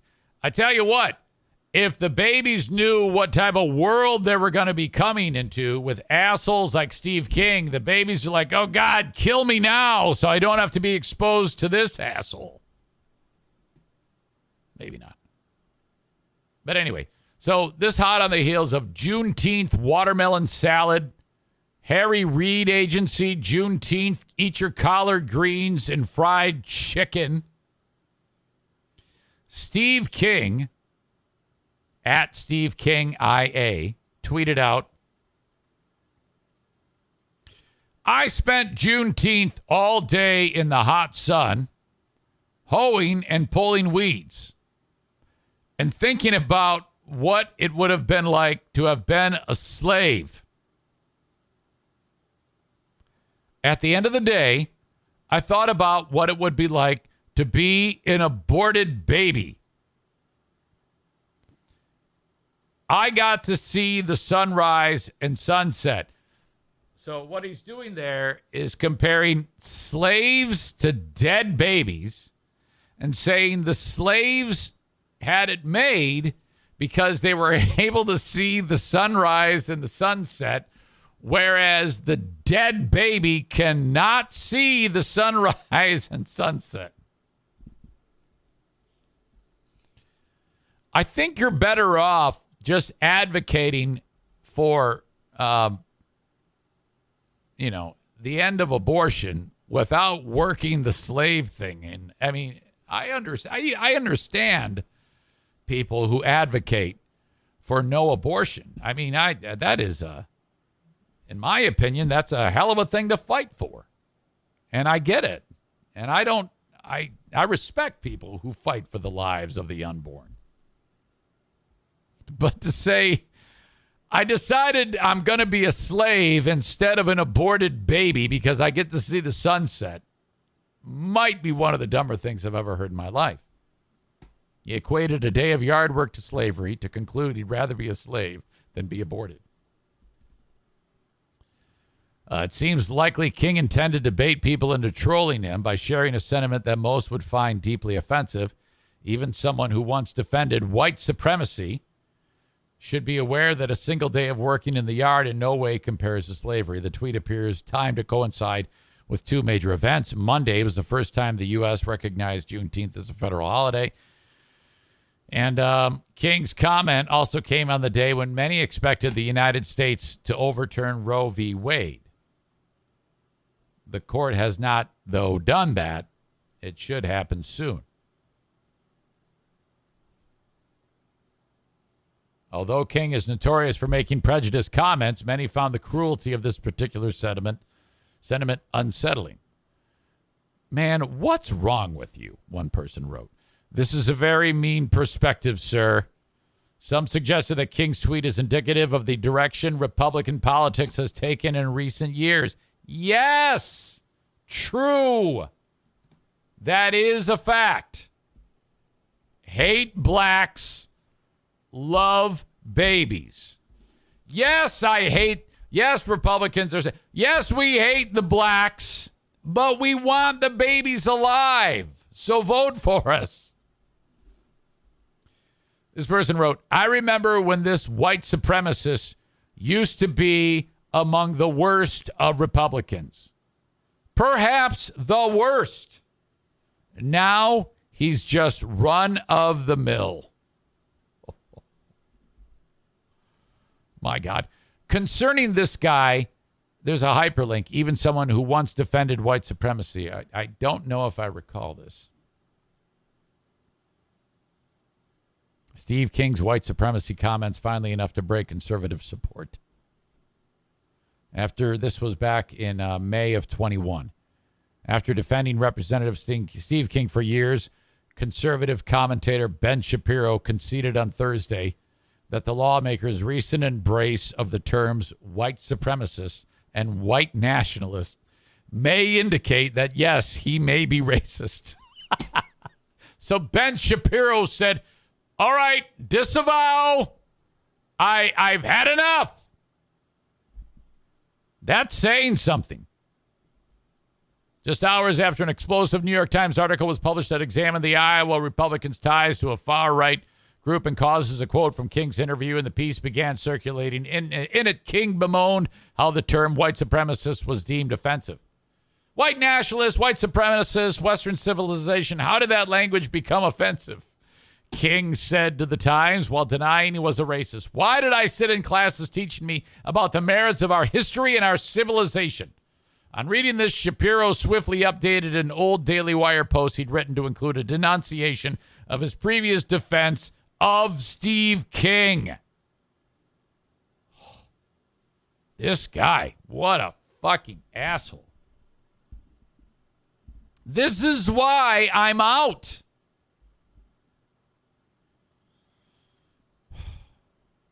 Man. So that's that. Enough. Enough, I say. All right. That's just my opinion, though. Who cares, right? That's just me. I don't know what the fuck I'm talking about. I know I'm right, and you're all wrong. If you disagree with me, you're wrong. If you agree, then you're right. God bless Bennett Flooring Installation, 616-318-0167. Get the flooring installed by the professionals for the least cost possible. They're the kings of, hey, why don't you rip out the old stuff first? You, me, I can do that. That makes your life a little easier. Don't have time? They are full service if you ask for it. Reach out to them and get an estimate. See how much, how affordable it's going to be to get the flooring installed properly. 616-318-0167. Reach out today. You will be going to Johnson Carpet Discount Outlet to actually buy the flooring. And, okay, the building is not the prettiest flower. It's a big, ugly tan warehouse with really hardworking dudes inside of there who, if you catch them at the end of the workday, might have a faint hint of BO. Josh, Aram, and Kent, drop the E, add a U, are all there. Kent runs the store. Once there, you will find the lowest price for flooring anywhere. The guy who owns the place is a dude named Darwin. He lives down the road on Chicago Drive. Now, he doesn't live there. He works there. That's the main showroom. And he is constantly making orders with the big manufacturers. And it shows up by 53-foot truck full. And then they unload it. And then the most popular brands are sold at a discount because there's so much of it. They've purchased it at a discount. So it moves.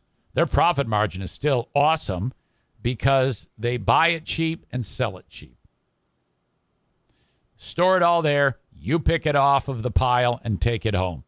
When you mention my name, take an additional 10% off.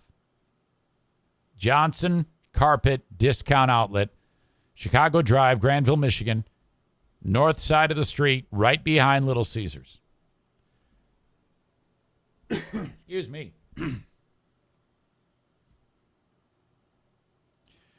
Bosco's Pub opened yesterday.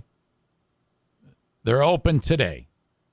If you want to get a burger, any type of bar food, cold draft beer, cold bottled beer, stiff mixed drinks.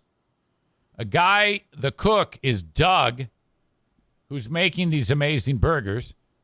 He's working way too hard, and he needs help. The reason why I'm stressing they're open today is because they've had to close because they haven't been staffed. They need cooks. Now, I want you to think about this. If you're a person with no experience, maybe you got a kid, 17, 18 years old, perhaps, with no experience, you're going to walk in there, and you're going to work at $15 an hour making the burgers. Doug will teach you how to do everything, you or your kid. In 30 days, you're super valuable. Now you have experience. Doug says, let's talk about your pay raise. I'm not going to hire you off the street at $20 or $22 an hour, unless if you have experience. So walk in, get the $15 an hour, make yourself unfireable, and after 30 days, you're making more. You negotiate that deal. He's not kidding about this. He goes, well, because he had someone walk in and said, no experience, 17-year-old. 17-year-old wanted $20 an hour. He said, I'd give that to an experienced cook. You're not experienced. I'm not going to give you the experience, because then where do you go once you get experience? $30 an hour? So Doug, the kid ended up walking away from the deal. And he goes, yeah, I'm not going to pay an entry-level guy more than $15 an hour. Why don't you put in 30? No, kids nowadays don't do that. They don't, at least this one didn't. If you have any degree of work ethic and understanding of how the model works, you can put 30 days in and be making serious cash. I'm parking down on this and making a big deal about it because he needs help. So go get a job at Bosco's Pub, making the world-famous Luigi Burger and the award-winning Olive Burger. Bosco's Pub, Hudsonville, Michigan. Diana, her aunt, had, I think, 12 kids in 15 years. I bring this up because there's a mother who's prolific, who blows that away. I'm going to get the particulars of this. Bringing the Queen of the Forest one more time.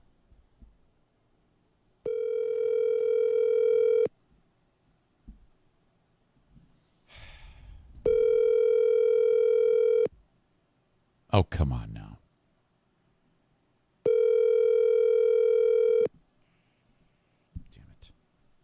I think it was about that. I think she had 12 or 13 in 16 years. Diana's aunt. She passed away now. Then, of course, there's the Schwann family here in West Michigan. I'm not sure the number or the interval that they had them in, but they had all boys. And then the last one, like the 17th kid, was a girl.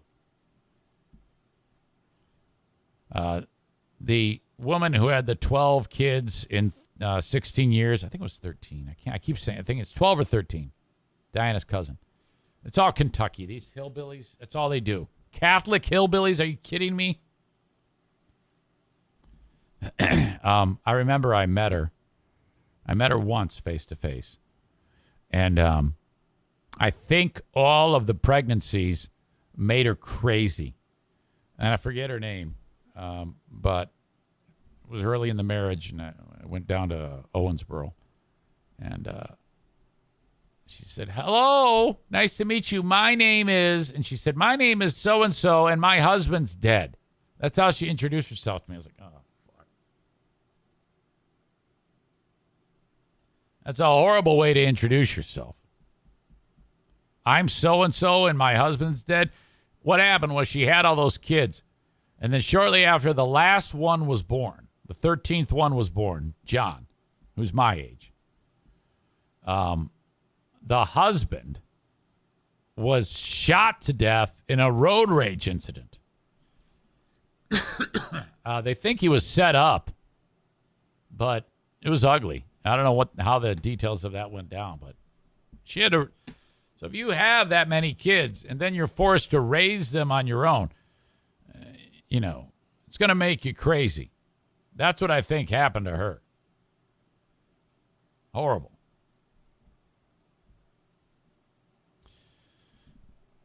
This woman, though, is the most prolific mother in the history of the world.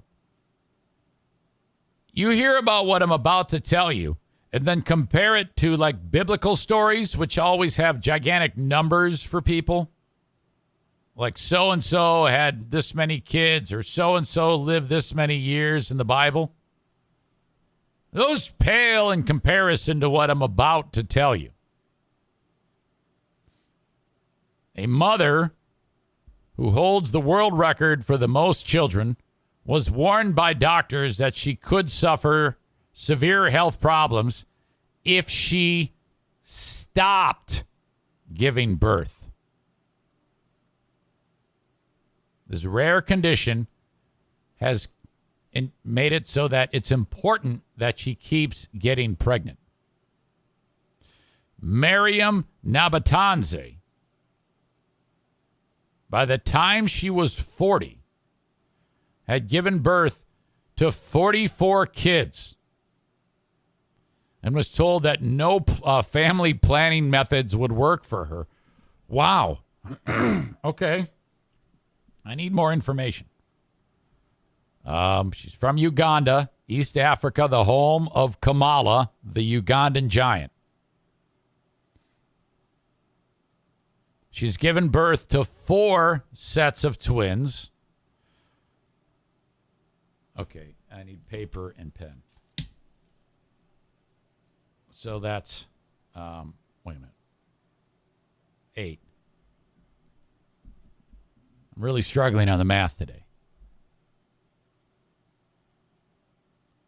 4 sets of twins, 5 sets of triplets, that's 15, and 5 sets of quadruplets, that's 20. So that's what? 20, 35, 43. Wait, right? 20, 35. Yeah, that's 43. So, and then only once did she give birth to a single child. So she's had, how many pregnancies is that? So that's 4, 9, 14, 15 pregnancies, only one of which was one kid. 6 kids died, and her husband abandoned her. Well, he should have. Absolutely. That's the right thing to do in this case. Her husband abandoned her and ran off with all of their money. That is all above board, in my opinion. That is the right thing to do. You do that. You take as much money as you can and you leave. Leaving her with 38 kids, 20 boys and 18 girls to raise all by herself. Here she is. This is her right here. In the village. I don't know. Looks pretty run down. Here she is with several of the family. I mean, she's got her own strike team that could go out and kill the husband. And, I mean, he had to flee because she was going to murder him. All right? But now that, some of these guys here are badasses. These dudes look like they're ready to kill somebody. This one right here in particular. He's going to kill someone. This guy could be a killer too. She's given this one side eye. These two are up to something, these 2 young ladies. These 5 right here, the young ones. These, 1, 2, 3, 4, 5, 6, even 7. These 7 can carry out hits for her, including the dad. They all look very, they're all clothed. They all look healthy as can be. Pretty normal looking family. She could not only have her own strike team to carry out assassinations in Uganda, but if she wanted to start a business, she has free labor. This, you gotta think creatively. If something this absurd happens, you gotta embrace the suck and make for a better life for you and your family. Here they are enjoying a meal in the dark, I guess. Hey, it's all good. I think this is going to work out. Hopefully she's done some of the things that I'm suggesting here. Miriam was married when she was only 12 after her parents sold her, and soon after she got pregnant, giving birth to the first kid at 13. For some reason, fertility rates are far higher in Uganda, where the average is 5.6 children per woman, according to the World Bank. That's more than double the world average of 2.4. So these people, they have some serious kids. And by the way, this woman, she looks remarkably good for a woman that has 40-plus kids. Yes, those titties are a little low, but think about it. She's been nursing kids for years, okay? She might need a little nip and tuck here, and maybe a serious, expensive, good bra would help them. But she looks good. I mean, this is a healthy, very healthy lady. She doesn't look like a big bag of fuck. Now, yes, a little bit husky, but no big deal. Pleasantly plump, happy, young-looking. And here she is here when she's a little younger with the kids. Everybody's happy. Yeah. Here we have a pile of bones, apparently. I'm not sure why you have a pile of bones here in the shot. So a lot going on. All right. Meanwhile, Miriam dubbed, her name is Mama Uganda in her home country. They even have a name for her. This is great. She realized that she was unlike the other women in the village. She kept having twins, triplets, quadruplets. She went to the health clinic. Doctors told her that she had abnormally large ovaries. Okay? This lady has superpowers, which led to a condition called hyperovulation. She was told that birth control wouldn't work, that would likely cause severe health problems. I'm guessing that each ovary was about the size of this milk jug, okay?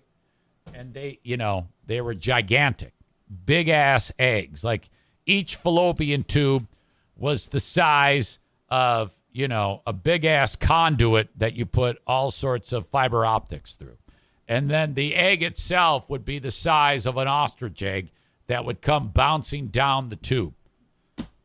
Baby, the insemination takes place, within minutes has a full bush. All right? Doctors told her she had abnormally large ovaries. Treatments do exist for hyperovulation. No, don't treat it. But they are hard to come by in rural Uganda. Dr. Charles Kigundu, a gynecologist at Malago Hospital in Uganda's capital, Kampala, told the Daily Monitor the most likely cause of Miriam's extreme fertility was hereditary type of causation. So if any of these little girls that she's having grows up, okay, we could see a mass population. This is why Africa is known as the cradle of civilization. Okay? Because things like this have happened with the Ugandan people. Her case is genetic predisposition to hyperovulate, releasing massive quantities of eggs in one cycle, which significantly increases the chance of multiple births. If she ever does have a period, it's going to be like the fucking Mississippi River flow of blood and ute meat each month. It's kind of like they have to probably put her up in the mountains because of the flash flood of monthly blood meat that flies out of her maw. I mean, you definitely don't want to be around her if she's having a period. These are all facts. I know this sounds incredibly gross, but, it's God's nature. It's the way it has to be. She's 43 years old now. She says she was told to stop having children 3 years ago following her last birth. She said the doctor told her he had, quote, cut my uterus from inside, which sounds hideous. Speaking through a translator to filmmaker Joe Hatab, who's doing a movie about this, which I want to see, Miriam said, it was God's grace to want to give me so many children. However, her story is tinged with sadness. Talked about the forced marriage at 12. Parents sold her for the dowry. So that's a I guess a way of sex trafficking in various cultures. Sell off your children for cash. It's terrible. Miriam added that doctors told her she was too fertile and that she needed to keep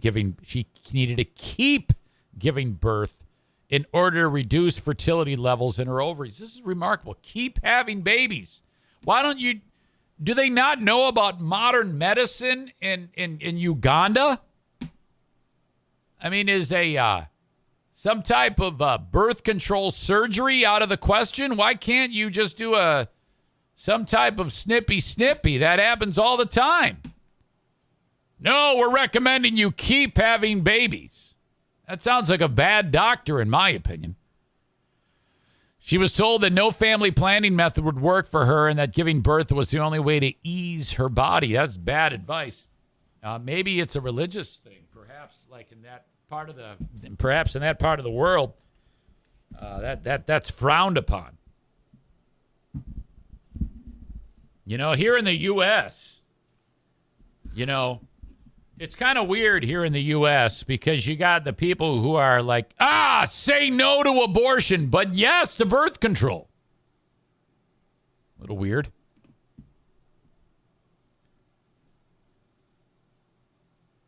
According to the Mayo Clinic, a U.S. private health company with offices around the world, severe ovarian hyperstimulation syndrome is uncommon, but it can be life-threatening.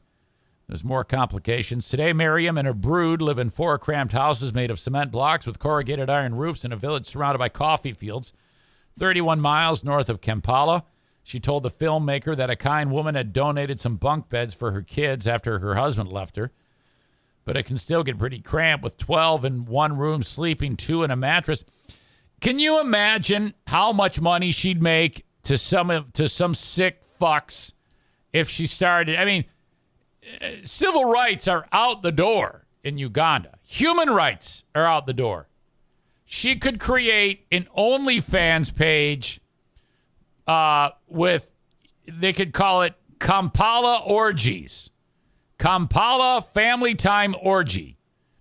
And you know how many people would sign up for this? She'd make millions in day one. Now, that's not for me. I'm just giving options, okay? I'm trying to solve the problem of poverty here. Hell, if they're doing dowries, for God's sake. Stop texting me.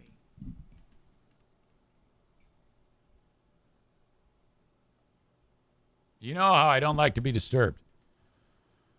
Talking about her deadbeat ex-husband, Miriam uses an expletive before welling up as she adds, I have grown up in tears. My man has passed me through a lot of suffering. All my time has been spent looking after my children and working to earn some money.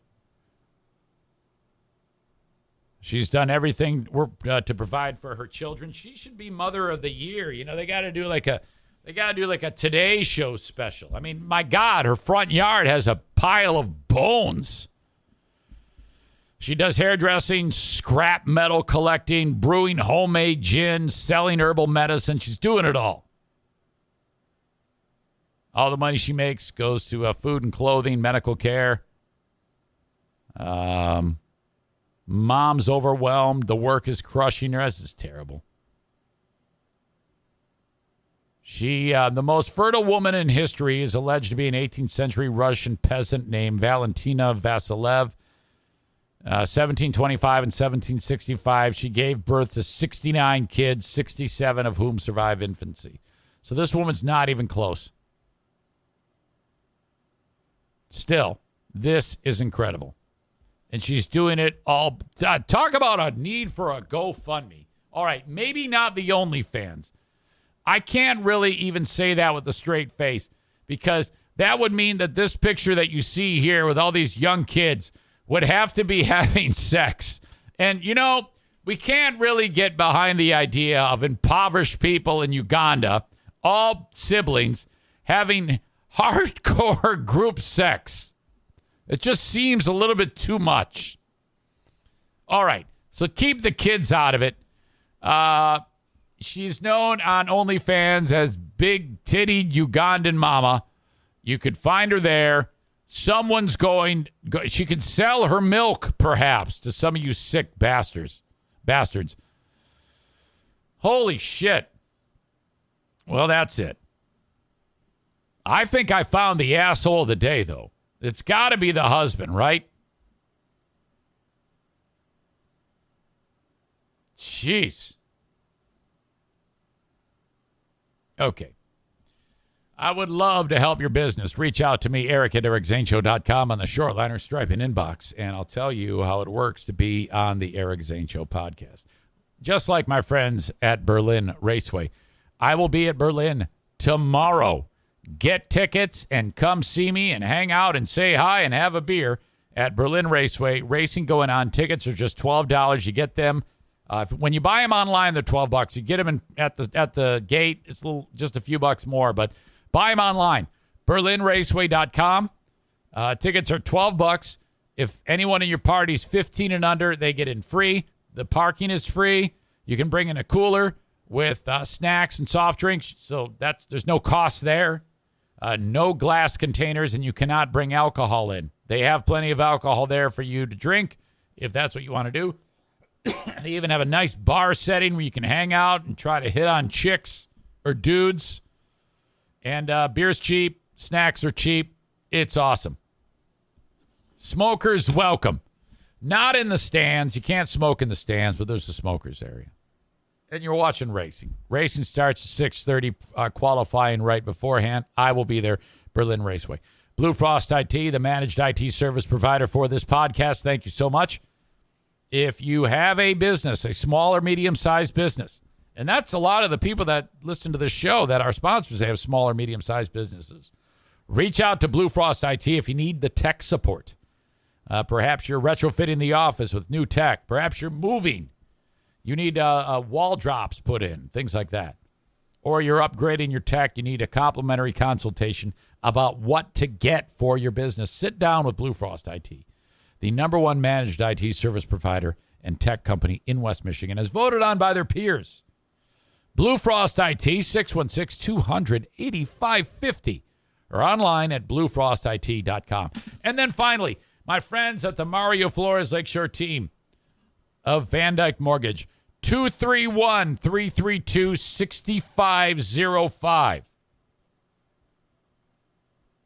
They are awesome. If you're looking to get some money out of your home, reach out to them at the Mario Flores Lakeshore team of Van Dyke Mortgage. If you want to get some cash out of your home, the scenario I gave to you the other day was, all right, if you got $5,000, $10,000 in credit card debt, you're paying on that interest. Okay, you're like, I'll pay it off each month. I'll have it paid off in a year. Okay, perhaps, but you're still paying 20% interest each month on that. That means it's going to take a longer amount of time to pay off, and you will pay more because the interest is piling up while you're trying to whittle down the balance. So get the money out of your home and just pay that off, and then the money you get out of your home is going to be 5.5%, okay, as opposed to 20%. Your money's going farther. You're not paying as much in the interest. Reach out to Mario about that exact thing and mention me. NMLS number 3035. 231-332-6505. I have to record a cameo for my buddy Rob. Rob V. And the occasion, Independence Day. He paid $15 for the cameo. And I promised him I would do it, so I like doing them one take live on this show. It's a perfect opportunity to wind out the week before we get into the Patreon bonus podcast, okay? He wants me to do it as Ted Nugent.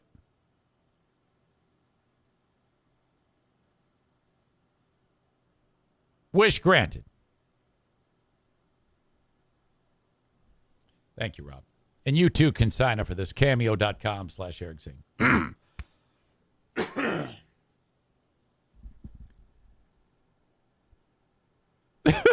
Well, hello, Robert. I do that big shimmy, shimmy, coca pop, nonstop boogie bop, bebop, baloo bop, wham, bam, baby, maybe. Well, I tell you what, Robert, we are looking forward to Independence Day. You know, we'll be seated around the American campfire. Wow, because everybody loves the American campfire. Oh, my God. Oh, my God. The great white buffalo. Look out, look out.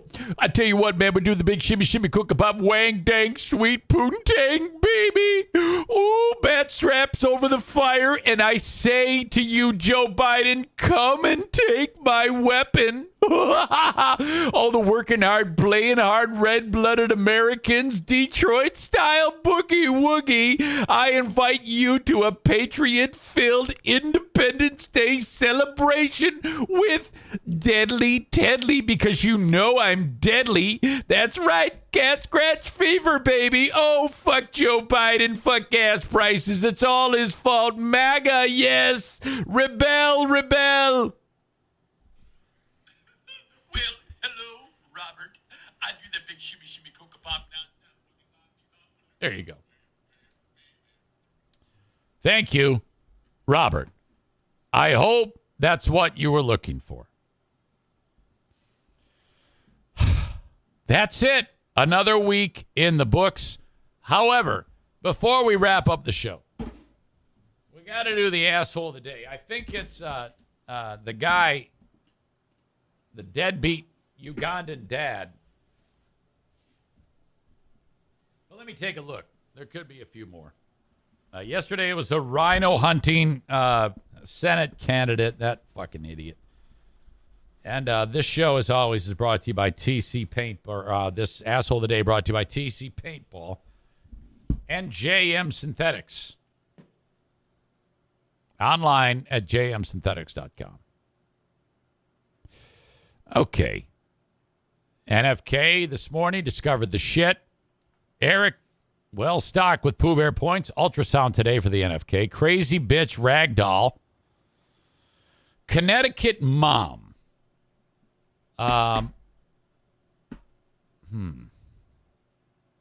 Boy, this is a toss-up.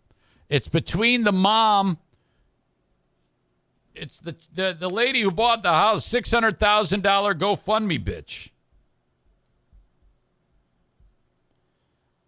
Yeah, what a scam. She is the asshole of the day. She and her husband are the assholes of the day. What a crock of shit that was. I feel so bad for that kid crying. That's saying something. If you can beat out a deadbeat dad who's got 50 kids or whatever and leaves big-titted Ugandan mom to raise them on her own. Holy shit. That is saying something. I don't know how that family recovers, by the way. I don't know how people continue to support her. That's ridiculous. You'd think somebody would burn the fucking house down. Cole in Colorado Springs says, have a great weekend, everybody. Let's go Avalanche. They lead the series 3-1 over the Lightning. The Lightning coach bitching that they got hosed as Kadri skated in overtime and got the overtime game winner. How the Avs had 6 guys on the ice. It was awesome. Shut up. You've won enough. My God. All right.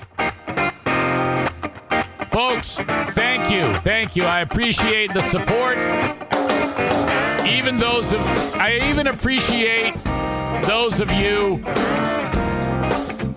who are so butthurt that you just can't get over yourselves.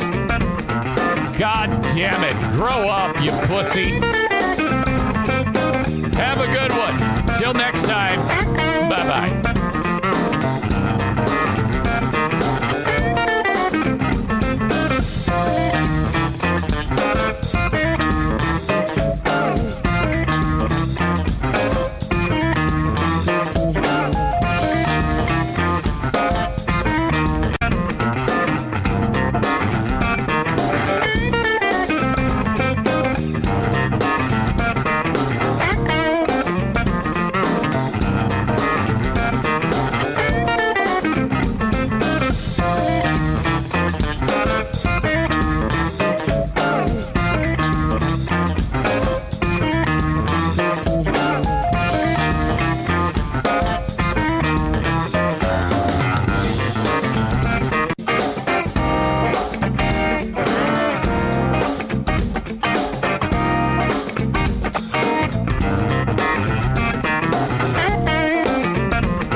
Progressive is America's #1 motorcycle insurer, so we understand motorcycles. No, really, we have a bike translator. Okay, so this bike feels like he's capable of a little more than just trips to the convenience store. Oh, also, he wants to let you know that you can buy a gallon of ice cream instead of a pint every time. Those are his words. So he said roughly like, blink the last wheel. It doesn't really translate, but the way he said it was super funny. Get 24/7 roadside assistance with Progressive. Progressive Casualty Insurance Company and affiliates. Roadside assistance subject to policy terms and limits and may require comprehensive coverage.